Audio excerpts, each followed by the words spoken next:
بسم اللہ الرحمن الرحیم۔ اس وقت پوری دنیا کی صورتحال یہ ہے کہ بہت سے ممالک کے اندر کرونا وائرس کی وجہ سے مسجدوں میں جماعت پر جمعے پر پابندی عائد کر دی گئی ہے، اور لوگوں سے یہ کہا جا رہا ہے کہ آپ اپنے گھروں کے اندر نماز قائم کریں، جماعت کے ساتھ اپنے گھروں کے اندر نمازوں کو آپ ادا کریں۔ ایسے میں بہت سے حضرات جمعے سے متعلق سوالات کر رہے ہیں کہ کیا مسجد کے علاوہ دوسری جگہوں پر جمعہ قائم کیا جا سکتا ہے؟ تو اس سے متعلق جو سوالات آ رہے ہیں ان کے جوابات دیے جا رہے ہیں۔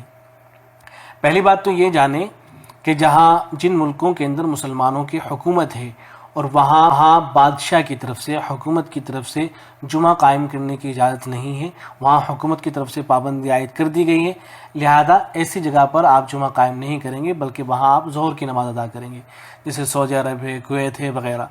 یہاں مسلمانوں کی حکومت ہے، لہذا یہاں اگر حکومت کی طرف سے جمعہ قائم کرنی ہے تو آپ ظہر کی نماز پڑھیں گے، آپ جمعہ یہاں قائم نہیں کریں گے۔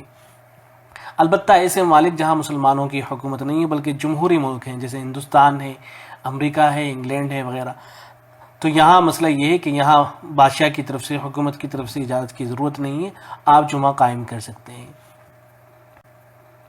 جمعہ جو ہے صرف ایسی ہی جگہ پہ آپ قائم کر سکتے ہیں جہاں جمعہ ہوتا ہے، مثلا وہ شہر ہونا چاہیے یا قصبہ ہونا چاہیے، ٹاؤن ہونا چاہیے، یا کوئی بڑا گاؤں ہونا چاہیے۔ ایسا چھوٹا گاؤں جہاں جمعہ ہوتا ہی نہیں ہے، وہاں آپ جمعے کی نماز بھی ادا نہیں کریں گے، بلکہ وہاں آپ ظہر کی نماز ادا کریں گے۔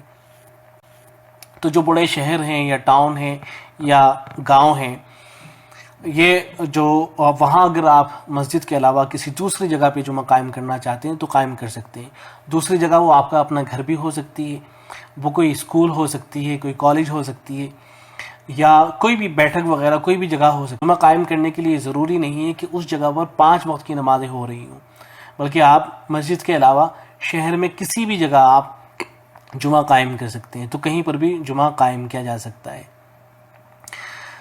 جمعہ قائم کرنے کے لیے یہ ضروری ہے کہ کم از کم 4 افراد ہوں، کم از کم 4 افراد کا ہونا ضروری ہے۔ ان 4 افراد میں سے ایک تو امام ہوں گے اور ایک مقتدی، جو 3 ہوں گے وہ مقتدی ہوں گے، تو کم از کم 4 افراد کا ہونا ضروری ہے۔ زیادہ کی جو تعداد ہے، 4 سے زیادہ اگر 5 ہیں، 6 ہیں، 7 ہیں، 8 ہیں، 10 ہیں، 12 ہیں، 20 ہیں، وہ کتنے بھی ہو سکتے ہیں، لیکن چونکہ حکومت کی طرف سے پابندی ہے کہ بڑا نہیں ہونا چاہیے، تو اس لیے اس بات کا خیال رکھیں کہ کم از کم افراد جمع ہوں، کم از کم 4 افراد۔ اس سے زیادہ آپ 10، 12، 15 تک جمع ہو سکتے ہیں، اس سے زیادہ اگر جمع ہو رہے ہیں تو آپ کو پریشانیوں کا سامنا کرنا پڑ سکتا ہے، اس لیے بڑی تعداد میں آپ جمع نہ ہوں۔ تو کم از کم 4 افراد موجود ہوں، ان میں سے ایک امام بنیں گے اور باقی جو 3 ہوں گے وہ مقتدی بنیں گے۔ اچھا، اگر صرف عورتیں ہیں تو عورتوں کا اعتبار نہیں ہوگا، یعنی اگر صورتحال یہ ہے کہ 2 مرد ہیں اور باقی عورتیں ہیں تو تب بھی آپ جمعہ قائم نہیں کر سکتے ہیں، یا صورتحال یہ کہ 3 مرد ہیں باقی عورتیں ہیں تب بھی آپ جمعہ قائم نہیں کر سکتے ہیں۔ یہ ضروری ہے کہ کم از کم 4 افراد ہوں، کم از کم 4 افراد ہوں، 4 افراد ہوں گے تبھی جا کر آپ جمعہ قائم کر پائیں گے۔ اور یہ بھی ضروری ہے کہ چاروں کے چاروں بالغ ہوں، نابالغ نہیں ہونے چاہیے۔ ایسا نہیں ہونا چاہیے کہ 3 تو بالغ ہیں اور ایک نابالغ ہے۔ بالغ ہونے کا مطلب یہ ہے کہ اس کی عمر 15 سال یا اس سے زیادہ ہو۔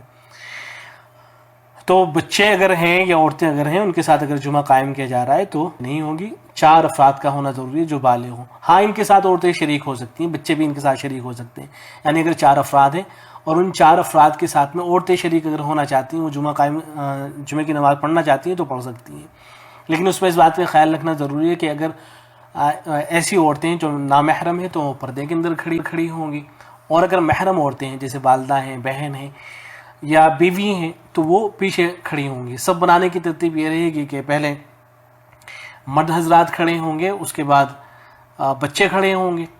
اگر 1-2 بچے ہیں تو مردوں ہی کی صف میں شامل ہو جائیں گے، اگر زیادہ بچے ہیں تو ان کے لیے الگ صف بنا لی جائے۔ تو پہلے صف میں بالغ حضرات ہوں گے، دوسری صف میں نابالغ بچے ہوں گے، اور پھر اس کے بعد عورتیں کھڑی ہوں گی، تیسری صف کے اندر عورتیں کھڑی ہوں گی۔ عورتوں میں بھی اگر نابالغ بچی ہیں تو وہ ساتھ ہی میں کھڑی ہو سکتی ہیں، اگر زیادہ تعداد میں ہے تو ان کی صف الگ سے بنا دی جائے گی۔ تو یہ طریقہ ہوگا، اس طریقے سے صف کو بنا دیا جائے گا۔ اب آپ کو کیا کرنا ہے کہ جو 4 افراد ہیں ان میں سے ایک جو ہے وہ امام بنیں گے، وہ خطبہ دیں گے۔ تو جب خطبہ دینے کا وقت آئے گا تو وہ مصلی پر جا کر بیٹھ جائیں اور رخ جو ہے وہ مصلیوں کی طرف کریں، اپنا جو چہرہ جو ہے مصلیوں کی طرف کریں. ایسا نہ ہو کہ چہرہ جو ہے وہ قبلے کی طرف کر کے بیٹھ جائیں، بلکہ مصلیوں کی طرف رخ کو کر کے بیٹھنا ہے.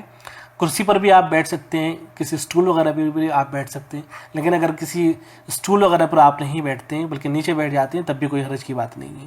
تو آپ مصلی پر نیچے ہی بیٹھ جائیں، اور اس کے بعد اذان ہو طریقے سے مسجد میں اذان ہوتی ہے، اسی طریقے سے اذان ہوگی. اذان ہونے کے بعد کھڑے ہو کر آپ جو ہے خطبہ شروع کریں گے. جو خطبہ ہوگا اس کے اندر آپ جو مختلف خطبے کتابوں کے اندر موجود رہتے ہیں ان میں سے کوئی پڑھ سکتے ہیں. موبائل میں دیکھ کے کوئی خطبہ آپ پڑھ سکتے ہیں، یا ہے کہ آپ زبانی طور پر خطبہ آپ دے سکتے ہیں. خطبے میں اللہ کے حمد و ثنا کو بیان کرنا رہتا ہے، یعنی آپ اس طرح سے خطبہ دے سکتے ہیں کہ آپ الحمدللہ رب العالمین والصلاۃ والسلام علی سید الانبیاء والمرسلین اما بعد اتنا بول کر کے اعوذ باللہ بسم اللہ پڑھ کر کے کوئی صورت آپ پڑھ دیں، سورہ فاتحہ پڑھ دیں، آپ سورہ اخلاص آپ پڑھ دیں. تو اس طریقے سے آپ کا پہلا خطبہ مکمل ہو جائے گا. اتنا کرنے کے بعد آپ بیٹھ جائیں، تھوڑی دیر بیٹھے رہیں، جتنے سبحان اللہ 3 مرتبہ کہنے کی جو مقدار ہوتی ہے اتنی دیر آپ بیٹھے رہیں. اس کے بعد آپ دوسرا خطبہ شروع کریں. دوسرے خطبے کے اندر آپ جیسے آپ نے پہلے خطبے کے اندر الحمدللہ رب العالمین والصلاۃ والسلام علی سید الانبیاء والمرسلین اما بعد یہ پڑھا، اسی کو پڑھیں. اس کو پڑھنے کے بعد ان اللہ اعوذ باللہ بسم اللہ پڑھنے کے بعد ان اللہ وملائکتہ یصلون علی النبی یا ایھا الذین آمنوا صلوا علیہ وسلموا تسلیما. اس کو پڑھنے کے بعد آپ درود شریف پڑھیں. درود شریف آپ وہی پڑھیں جو نماز کے اندر پڑھا جاتا ہے. اللہم صلی علی محمد وعلی آل محمد کما صلیت علی ابراہیم وعلی آل ابراہیم انک حمید مجید. اللہم بارک علی محمد وعلی آل محمد کما بارکت علی ابراہیم وعلی آل ابراہیم انک حمید مجید. اس کے بعد آپ دعائیں مانگیں جو دعائیں آپ کو یاد ہیں، مثلا ربنا آتنا فی الدنیا حسنہ وفی الآخرۃ حسنہ وقنا عذاب النار. یہ دعا عام طور سے ہر کسی کو یاد ہوتی ہے، تو اس دعا کو مانگ لیں. اور اس کے علاوہ جو اور دعائیں آئی ہیں حدیثوں کے اندر جو دعائیں آئی ہیں ان کو مانگیں. اس طرح سے آپ کا جو ہے خطبہ مکمل ہو جائے گا. اگر اتنا بھی نہیں کر سکتے ہیں تو کم از کم سورہ فاتحہ پڑھ لیں، سورہ اخلاص پڑھ لیں. دونوں خطبوں کے اندر پہلے خطبے کے اندر سورہ فاتحہ اور سورہ اخلاص پڑھ لیں، دوسرے خطبے کے اندر سورہ فاتحہ، سورہ اخلاص اور درود شریف پڑھ لیں، تب بھی جو ہے اور دعائیں پڑھ لیں تو تب بھی جو ہے آپ کا خطبہ جو ہے مکمل ہو جائے گا. اصل جو واجب مقدار ہے اناف کے یہاں خطبے کی وہ بہت ہی کم ہے، یعنی اگر 3 مرتبہ بھی آپ سبحان اللہ کہہ دیتے ہیں تو اس صورت کے اندر آپ کا جو ہے خطبہ ہو جائے گا. تو اس طریقے سے آپ کا خطبہ مکمل ہو جائے گا. اب آپ جب خطبہ مکمل ہو گیا مصلی پہ پہنچے، نماز پڑھائیں. مقتدی جو ہوں گے وہ تکبیر کہیں گے. اب آپ نماز شروع کر دیں گے اور نماز کے اندر آپ زور سے قرات کریں گے جیسے جمعے کی نماز میں ہوتی ہے. سورہ فاتحہ پڑھیں گے، سورہ فاتحہ کے بعد کوئی آپ سورت ملائیں گے. اس طریقے سے آپ کی جو نماز ہوگی وہ مکمل ہو جائے گی. اچھا، اگر گھر کے اندر 3 افراد سے کم افراد ہیں اور آپ مسجد کے اندر بھی نہیں جا سکتے ہیں، 4 افراد سے اگر کم ہیں اور آپ کسی مسجد کے اندر بھی نہیں جا سکتے ہیں یا کسی ایسی جگہ نہیں جا سکتے ہیں کہ جہاں جمعے کی نماز ہو رہی ہو، تو اس صورت میں پھر آپ ظہر کی نماز ادا کریں گے. اور یہ ظہر کی نماز اکیلے ادا کی جائے گی، جماعت سے ادا نہیں کی جائے گی. ایسا نہیں ہوگا کہ آپ جماعت سے اس کو ادا کرنا شروع کر دیں، بلکہ یہ تنہا پڑھی جائے گی اس صورت میں جبکہ آپ 4 افراد سے کم ہیں، 3 ہیں، 2 ہیں، تو اس صورت میں آپ ظہر کی نماز ادا کریں گے. تو امید ہے کہ باتیں واضح ہو گئی ہوں گی. اگر کوئی بات رہ گئی ہے، کوئی بات سمجھ میں نہیں آئی ہے تو آپ